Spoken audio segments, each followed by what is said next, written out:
আমরা হবিগঞ্জ ইসকন মন্দিরের উপদেষ্টা কমিটির সদস্য একজন আমাদের হরেকৃষ্ণ প্রভু, ওনার কাছে আমরা যাচ্ছি আজকের এই দিনের উপলব্ধিটা কেমন, আজকে ওনার কাছ থেকে আমরা একটু জানবো। হরেকৃষ্ণ প্রভু। হরে কৃষ্ণ, আপনাকে অনেক অনেক ধন্যবাদ।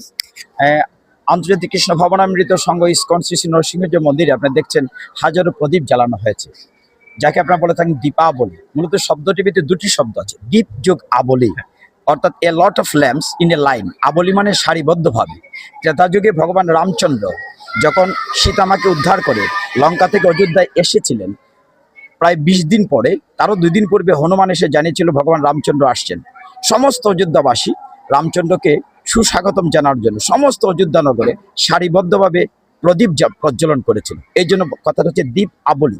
আবার দাপর যুগে আমরা দেখতে পাই ভগবান শ্রীকৃষ্ণ যখন নরকাসুরকে বধ করে তার জেলখানা থেকে 16,100 রাজকন্যাকে উদ্ধার করেছিলেন, তারাও ভগবান শ্রীকৃষ্ণকে এরকম প্রদীপ জ্বালিয়ে রিসিভ করেছিল। মূল কথা হচ্ছে প্রদীপ প্রজ্বলন হয় মনের অন্ধকার দূর করার জন্য।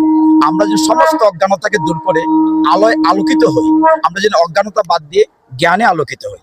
এই কারণ নিয়ে আজকে দীপাবলি হচ্ছে, আলোকমালা জ্বালানো হচ্ছে। আমরা সকলেই সুন্দর এবং সত্যের পূজারি যেন হয়। দূর হোক সমস্ত অসত্য, দূর হোক কালিমা, সকলের জীবন আলোয় আলোকিত হোক। হরেকৃষ্ণ প্রভু, আমাদের প্রভু খুব সুন্দর বক্তব্য দিয়েছেন, ওনাকে অনেক অনেক ধন্যবাদ। হরেকৃষ্ণ প্রভু।